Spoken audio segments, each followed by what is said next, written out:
ni jina ambalo haujapata kulisikia katika vitabu vya historia, maana alipata kufumbuliwa kwamba alikuwa ni msaliti katika Jamhuri ya Kenya, ila alikuwa kati ya wanasiasa waliowahi pigania uhuru wa Jamhuri ya Kenya mpaka kifo chake, ambapo alipata kuuawa katika mkasa wa dege lake lililopata kupigwa na bomu likitoka katika nchi ya Uganda, kule kwake akiongoza wakati ule dikteta Idi Amin dada.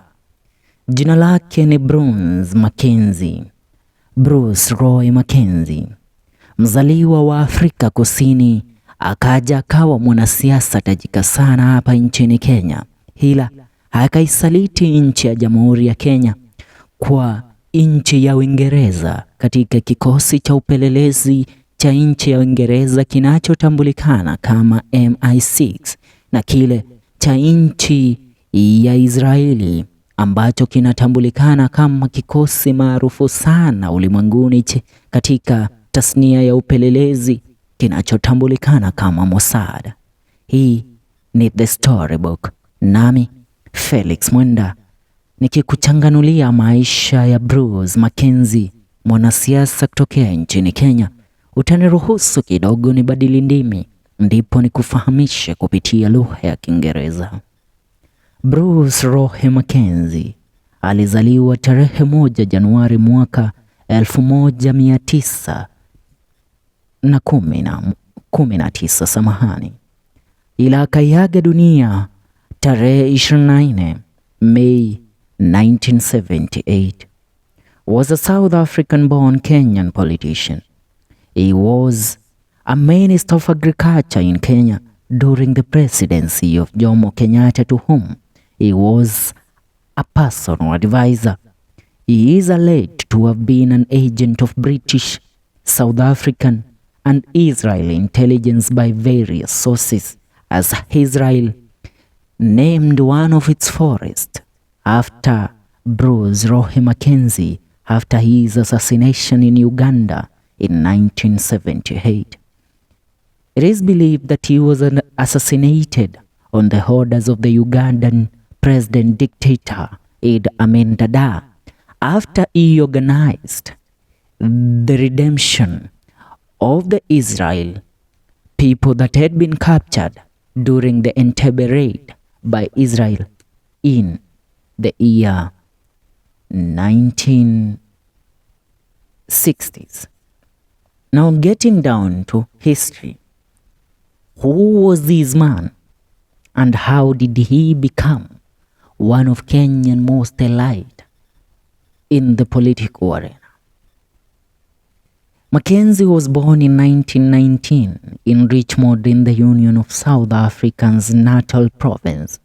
He joined the South African Air Force in 1939 and was seconded during World War II by Britain's Royal Air Force and the Royal Australian Air Force, with which he saw action in North Africa, commanding 458 Squadron RAAF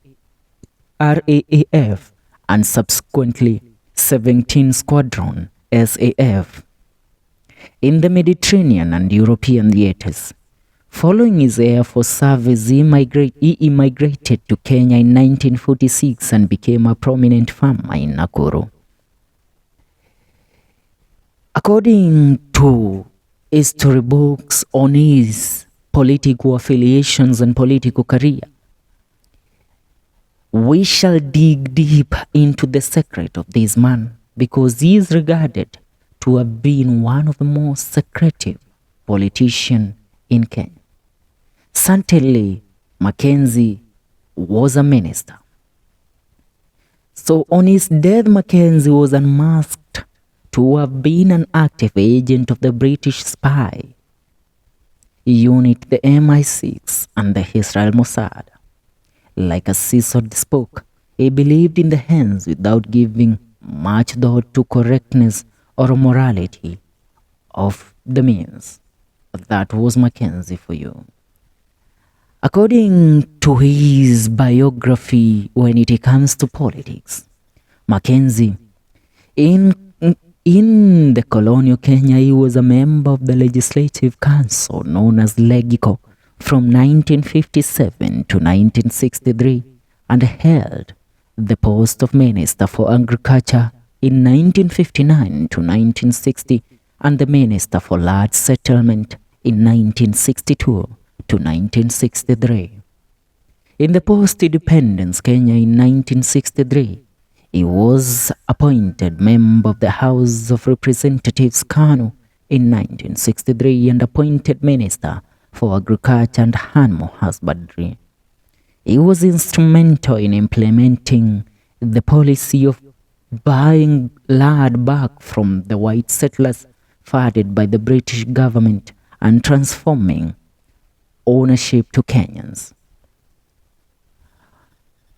On the post-political career activities, it is alleged that in January 1976, Mckenzie was involved in the kidnapping of 2 German and 3 Arab suspected terrorists wanted by Israel for an attempted missile attack on an EIAI airliner taking off from the airport of Nairobi.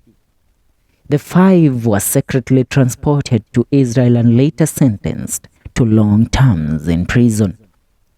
In late June 1976, during Operation Entebbe, Mckenzie persuaded Kenyan President Kenyatta to permit MOSAAD to collect intelligence prior to the operation and to allow the Israel Air Force access to the Nairobi airport. Before the operation, Mckenzie assisted a MOSAAD agent who flew a small plane to Entebbe to take aerial photographs of the airport installation and parked fighter jets which were destroyed by the Israel troops in the raid.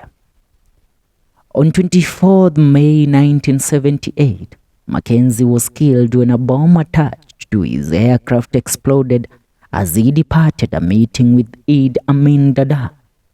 Some sources alleged that the Ugandan President then Idi Amin Dada ordered Ugandan agents to assassinate Mckenzie in retaliation for his involvement with the Entebbe rescue. Some report that the bomb was concealed inside either mounted antelope head or a caved wooden statue in the form of a lion's head, which Mckenzie had been presented with as a gift from Idi Amin just prior to the flight.